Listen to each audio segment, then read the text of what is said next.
Visakha Gajuwaka two wheelers mechanism workers కి రాష్ట్ర ప్రభుత్వం అన్ని విధాల సహాయ సహకారాలు అందిస్తుందని గాజువాక ఎమ్మెల్యే టీడీపీ రాష్ట్ర అధ్యక్షుడు పల్ల శ్రీనివాసరావు అన్నారు. టూ వీలర్స్ మెకానిజం వర్కర్స్ కి రాష్ట్ర ప్రభుత్వం అన్ని విధాల సహాయ సహకారాలు అందిస్తుందని గాజువాక ఎమ్మెల్యే టీడీపీ రాష్ట్ర అధ్యక్షుడు పల్ల శ్రీనివాసరావు అన్నారు. ఈ మేరకు స్థానిక టీఎన్ఆర్ ఫంక్షన్ హాల్లో Pragati two wheelers mechanism welfare association 12వ వార్షికోత్సవాన్ని ఘనంగా నిర్వహించారు. ఈ కార్యక్రమానికి గాజువాక ఎమ్మెల్యే టీడీపీ రాష్ట్ర అధ్యక్షుడు పల్ల శ్రీనివాసరావు ముఖ్య అతిథిగా విచ్చేసి ముందుగా అక్కడ ఏర్పాటు చేసిన స్టాల్స్ ని సందర్శించారు. అనంతరం ఆయన మాట్లాడుతూ 2014లో ఏర్పాటు చేసినటువంటి Pragati two wheelers mechanism workers welfare association సంస్థ నేటితో 12 సంవత్సరాలు పూర్తి చేసుకుందన్నారు. వారి సమస్యలపై నాకు పూర్తి అవగాహన ఉందని, త్వరలోనే మీ అసోసియేషన్కి స్థలం కేటాయించి కమిటీ హాల్ కూడా ఏర్పాటు చేస్తాను అన్నారు. అసంఘటిత కార్మికులుగా గుర్తింపు కోసం నా వంతు కృషి చేస్తాను అని అసెంబ్లీలో ఈ అంశం ప్రస్తావిస్తానని అన్నారు.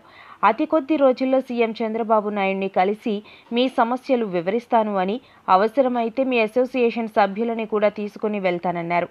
అలాగే మీరు ట్రయల్ రన్కి వెళ్లేటప్పుడు పోలీస్ వారు పట్టుకుంటున్నారని నా దృష్టికి వచ్చిందని, ఇక మీదట మీకు సమస్య ఉండకుండా గుర్తింపు కార్డు ఇవ్వాలని పోలీస్ డిపార్ట్మెంట్కి ఆదేశాలు ఇస్తానన్నారు. ఈ కార్యక్రమంలో టీడీపీ సమన్వయకర్త Prasadula Srinivas, Palla Ramana, Duvvi Srinu, bullet Srinu, Pragathi two wheelers workers అధ్యక్షుడు B Srinivasa Rao, secretary T Govinda, కోశాధికారి పి కుమార్ మరియు స్టేట్ బాడీ కార్యవర్గం, గాజువాక అసోసియేషన్ సభ్యులు అధిక సంఖ్యలో పాల్గొన్నారు. గాజువాకలో ఉన్నటువంటి టీఎన్ఆర్ ఫంక్షన్ హాల్లో ప్రగతి టూ వీలర్స్ అసోసియేషన్ అని చెప్పేసి మన గాజువాక ప్రాంతంలో ఉన్నటువంటి two wheeler, three wheeler mechanics అందరూ కలిపి 12వ వార్షికోత్సవం మరి ఇక్కడ చేసుకుంటున్నారు. ఈ సందర్భంగా నేను వాళ్ళ ప్రెసిడెంట్ గారు అయినటువంటి శ్రీని గారికి, అలాగే సెక్రటరీ గారు అయినటువంటి గోవిందరావు గారికి, మిగతా కార్యవర్గ సభ్యులందరికీ కూడా నేను మనస్ఫూర్తిగా శుభాభినందనలు, శుభాకాంక్షలు తెలియజేస్తున్నాను. ఎందుకంటే ఇది 2014లో నా దగ్గరికి వచ్చేటప్పుడు, అప్పుడు నేను శాసనసభ్యుడిగానే ఉన్నాను. ఆ రోజు మేము ఒక అసోసియేషన్ పెట్టుకుంటున్నామంటే, ఒక మీటింగ్ పెట్టుకుంటున్నామంటే అందరూ కలిసి మీరు దయచేసి రావాలంటే, ఆ రోజు మీరు అసోసియేషన్ ఫామ్ అవ్వండి, మీకు గవర్నమెంట్ నుంచి బిల్డింగ్ కావచ్చు, ఏమైనా పథకాలు ఉంటే మేము ఇప్పించడానికి నేను ట్రై చేస్తానని చెప్పి తెలియజేశారండి. వారు గవర్నమెంట్ నుంచి పథకాలు వచ్చినా రాకపోయినా సరే నా మాట తీసుకుని వాళ్ళు అసోసియేషన్ ఫామ్ అయ్యారు.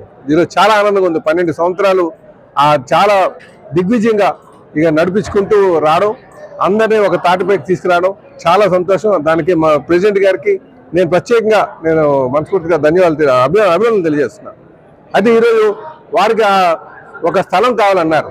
ఇది చాలా మంచి ఆలోచన. ఎందుకంటే అసోసియేషన్ పెట్టి ఆ అసోసియేషన్లో ఒక బిల్డింగ్ కానీ ప్రభుత్వం డబ్బుతో కానీ వాళ్ళు కట్టగలిగితే వారు ప్రభుత్వం ఇచ్చేటువంటి పథకాలు, ఉదాహరణకి ఇన్సూరెన్స్లు కావచ్చు, ఏదైనా లేబర్ డిపార్ట్మెంట్ ఇన్సూరెన్స్ ఉన్నాయి, ఆ వృత్తిపరంగా ఆ ఇన్సూరెన్స్ కావచ్చు, ప్రభుత్వం ఇచ్చిన పథకాలు కావచ్చు. చాలా మందికి తెలియదు, అవగాహన ఉండదు. కొంతమంది చదువుకున్నారు, కొంతమంది చదువుకోలేదు, వాళ్ళకి ప్రభుత్వ పథకాల మీద అవగాహన ఉండదు. బిల్డింగ్ ఇవ్వడానికి, ఆ స్థలం ఇవ్వడానికి నేను అధికారుల దృష్టికి తీసుకెళ్లి ఖచ్చితంగా చేస్తానని చెప్పి తెలియజేస్తున్నాను. ఇదే కాకుండా సుమారు రాష్ట్రంలో కూడా వాళ్ళ రాష్ట్ర స్థాయి కార్యవర్గం కూడా వచ్చింది. సెక్రటరీ గారు రామకృష్ణ గారు కూడా వచ్చారు. వాళ్ళకి సుమారు 8 లక్షల మంది ఉన్నారు అంటున్నారు. వీళ్ళకి ఖచ్చితంగా వాళ్ళకి ప్రభుత్వం ఆలోచన చేయాలి, మంచి పథకాలు ఇవ్వాలి. అటువైపు మరి ముఖ్యమంత్రి గారి దృష్టికి కూడా తీసుకెళ్తానని చెప్పి ఈ సందర్భంగా వారికి హామీ కూడా ఇవ్వడం జరిగిందని చెప్పి తెలియజేస్తున్నాను. నమస్కారం.